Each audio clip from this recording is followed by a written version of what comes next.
Hey guys, it's Cindy. Today I wanted to do something a little different and be a little bit more casual and intimate. So I decided to film a vlog. I typically have my husband help me film these videos because he's a lot more tech savvy than me, but I felt a lot more comfortable having this conversation just by myself. So today I really wanted to talk about my relationship with money. And I asked myself, why did it take me so long to start taking debt seriously now? And when I think about my past, I think about how I grew up in a low-income family, but we were really fortunate to live in a really nice middle-class neighborhood. Unfortunately, we didn't really fit in, but we did our best to really blend in. And my family did a great job, really working and doing the grind to really get us to a better place. But unfortunately, we didn't really talk about finances. At least nobody really talked to me or taught me about finances and how to prepare for my future. So that's where I really struggled. And pretty much when I started working at 16, I just spent my entire paycheck. When I got to college, I knew the basics. Like, I knew that as I'm working and living on my own, I have to set aside money to pay for living expenses like rent and my bills, but I didn't really think about saving whatsoever or track how much I was spending. And I really didn't like looking at my credit card statements at all. So that was a really bad thing, and I wish that I had taken it more seriously back then or had a mentor or some sort of course to really kind of walk me through all this. But unfortunately, college doesn't really prepare you for the real life. So that's where I'm at now, and I've racked up quite a bit of money, as you all know. And when I think about, when did I recently start taking this more seriously and changing was when my husband and I got engaged. Shortly after he proposed to me, we did have the finance talk, which is something that I'm pretty sure a lot of us dread about having the conversation about money and talking about each other's finances because it feels so personal and you have to be vulnerable. And I definitely felt vulnerable. I was crying when I had to talk about it to him and share what my debt was. Actually, not until that point, I didn't even add up or know what my grand total credit card debt was and what my student loans were really. I just refused to look at it. So when he talked to me about it and had me sit down and write it all down on an Excel spreadsheet, I was really in shock. I mean, he was in shock too. He had no idea how bad my debt was, and I pretty much had $50,000 in credit card debt at that time. And there was a lot of emotions when that number was in our face. We fought, I cried, there was just a lot of stress and anxiety, but we had to figure out how to get through it because we had this wedding we committed to planning, and I had no savings, and my husband didn't have savings anymore because he pretty much used it all up to pay for the renovations on our house. We just had a lot going on, back to back. Home renovations, marriage, honeymoon. I mean, it was a lot within a span of less than 3 years. So that conversation, when I think back, there was a lot of things that we probably wish we didn't say. But hey, we learned from it and we're growing from it. So at least we got it all out in the open. I think about how that conversation went, and it took some time. I mean, really, for my husband to calm down and for me to calm down too, because it was really a lot to handle. And we did talk about it, and we tried to come up with a plan of like, okay, how are we going to tackle this? And my husband really tried to let me like own it. Like, I really wanted to own it. I was like, okay, just give me my space and let me tackle this debt on my own. It's my debt, and I will figure out like budgeting for the wedding. So, he trusted me like, a good fiance at the time. And I still wasn't doing that great of a job. I mean, I was doing better at putting more money towards my debt and tackling, the highest interest first. But I was still adding to my credit cards, because we had all these down payments that we had to do and payments that we had to do for all these different vendors for our wedding. I felt a lot of pressure, or I guess we felt a lot of pressure to have a pretty big wedding. I have a really big family, so there was a lot of, obligation to invite more people than I wanted to.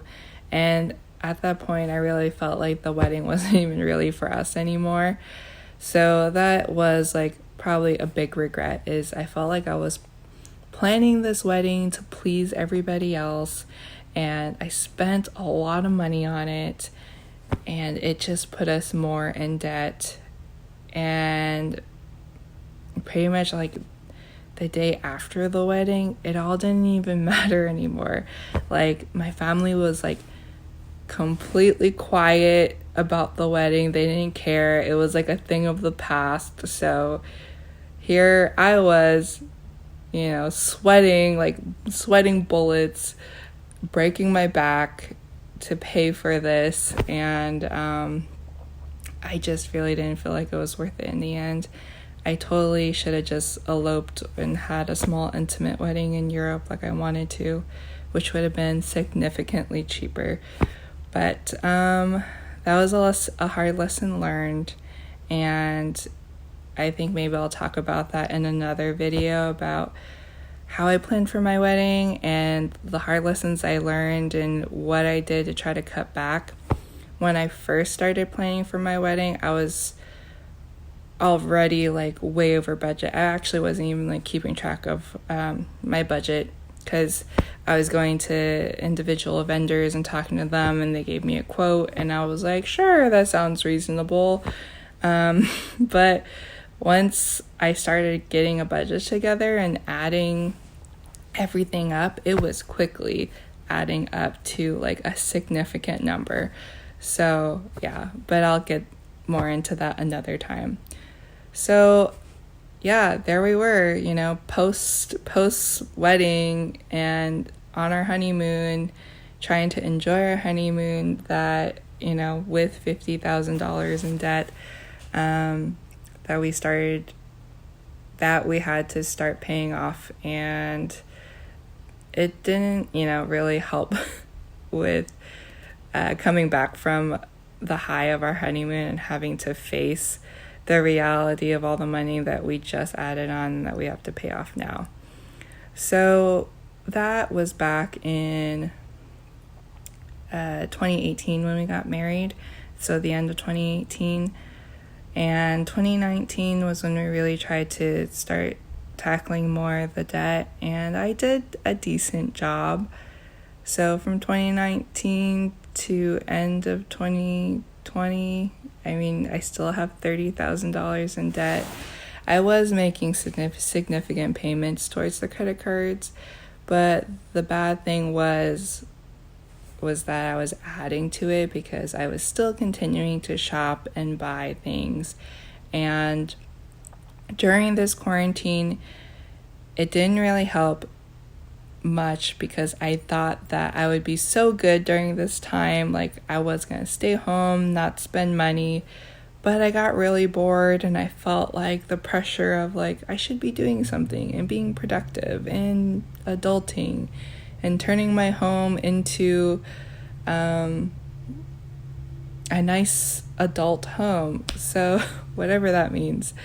So I started getting obsessed with like redecorating, decluttering, but the redecorating itself like was so costly. Even though I was trying to buy things on sale, I spent so much money trying to reorganize my home and redecorate the home, and I just ended up spending way more money than I wanted to.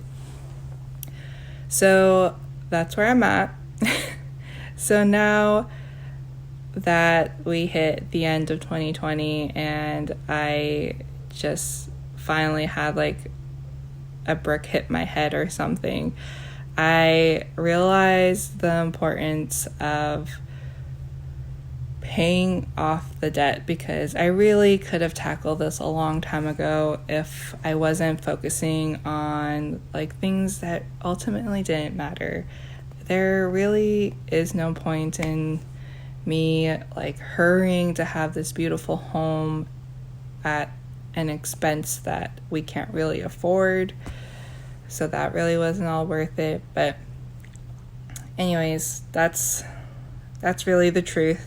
And I really had like anxiety over this and a scare of like looking at my debt, and we were wanting to plan a future for ourselves where we can buy a home, and unfortunately we just don't have any savings for a down payment to make towards this.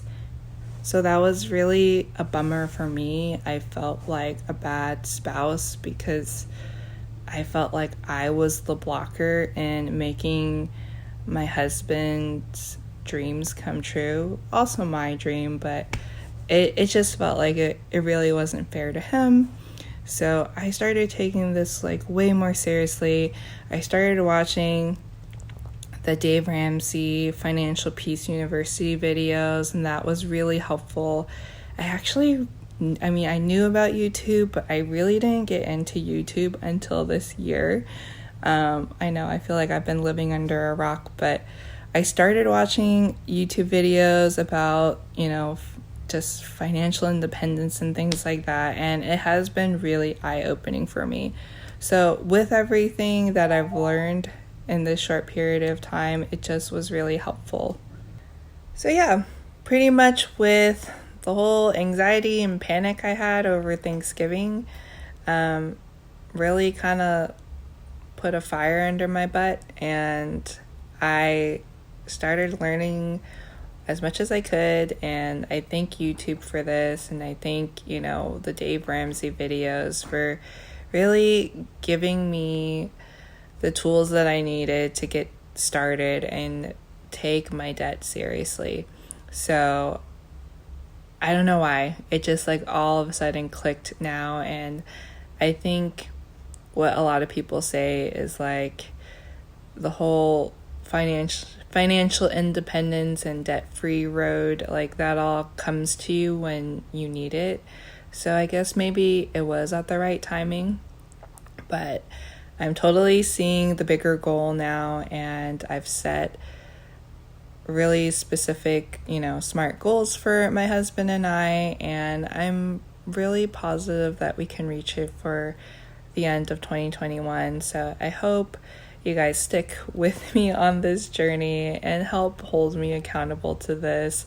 But I also really hope that there's others like me out there, and you guys can join me on this journey and kind of share with me your journey so that I don't feel so lonely and crazy, and continue like dwelling on my past about how stupid I was and all the mistakes that I've made. But anyways, I hope that you guys enjoyed this video, and I hope that you guys stay tuned for the future videos that shows you my progress on my debt-free journey. So feel free to like and subscribe and leave a comment about what motivated you to start your debt-free journey. I'm all about that. I really want to have more conversations with other people that are in similar situations like me. All right, guys, thank you, and I hope you have a great rest of the new year.